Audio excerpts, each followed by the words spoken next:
മഹാനായ ഈസാ നബി അലൈഹിസ്സലാത്തു വസ്സലാം ഭൂമിയിലേക്ക് വരുമ്പോൾ ഇൻഷാ അല്ലാഹ് അതൊക്കെ കാണാൻ ആർക്കാണോ ഭാഗ്യം ഉണ്ടാവുക അല്ലെ? ഈസാ നബി അലൈഹിസ്സലാത്തു വസ്സലാം വരുന്നത് കൃത്യമായിട്ട് ശരിക്കൊരു നമ്മൾ ശരിക്കും അതിന്റെ വിഷ്വൽ രീതിയിൽ റസൂലുള്ളാഹി നിങ്ങൾ പറഞ്ഞു തന്നിട്ടുണ്ട് സല്ലല്ലാഹു അലൈഹി വസല്ലം. ഡമസ്കസിലാണ് വരുന്നത്, സിറിയയിലാണ് വരുന്നത്. ഈസ്റ്റ് ഡമസ്കസിലെ ആ പള്ളിയുടെ വെളുത്ത മുനാരത്തിലൂടെ ഇറങ്ങി വരിക.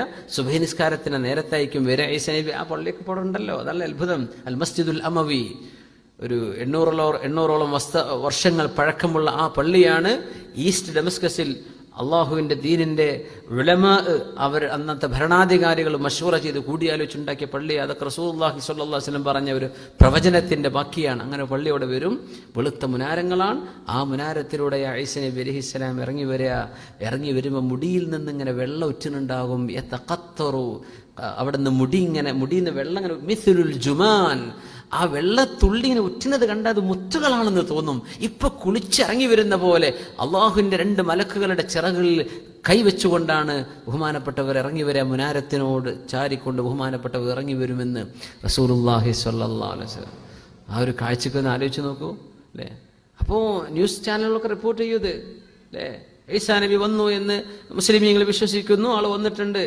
നമ്മളത് കേൾക്കും. ആദ്യത്തെ 2 ദിവസം, ആദ്യത്തെ ഒരാഴ്ചയോ 2 ആഴ്ച കഴിഞ്ഞിട്ടും നാടും മുഴുവൻ വേൾഡ് ഈസാ നബിയെ കുറിച്ചാണ് കാരണം.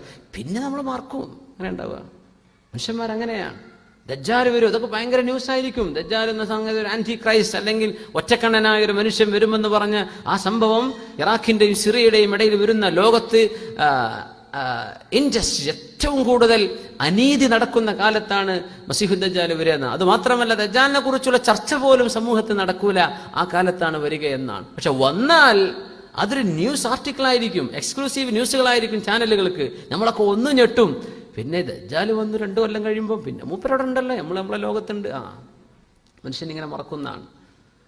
ഈസാ നബി അലൈഹിസ്സലാത്തു വസ്സലാമിന്റെ കാലത്ത് മുഅ്മിനീങ്ങളിൽ ഏറ്റവും കടഞ്ഞെടുത്ത മുഅ്മിനീങ്ങൾ അല്ലാഹു തആല തിരഞ്ഞെടുക്കൽ അപ്പോഴാണ്. അവരാണ് ബൈത്തുൽ മുഖദ്ദസിന് വേണ്ടി ജൂതന്മാർക്കെതിരെ യുദ്ധം ചെയ്യുക. അവരുടെ കയ്യിലാണ് അല്ലാഹു തആല ഫത്ഹ് കൊടുക്കുക.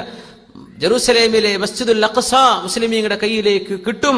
മുഅ്മിനീങ്ങളെ അല്ലാഹുവിന്റെ മലക്കുകളും കല്ലുകളും വൃക്ഷങ്ങൾ പോലും മുസ്ലിമീങ്ങൾക്ക് അനുകൂലമായി ആ യുദ്ധത്തിൽ പണിയെടുക്കുമെന്ന് റസൂലുള്ളാഹി സ്വല്ലല്ലാഹു അലൈഹി വസല്ലം. യജൂജ് മഅജൂജിനെ അല്ലാഹു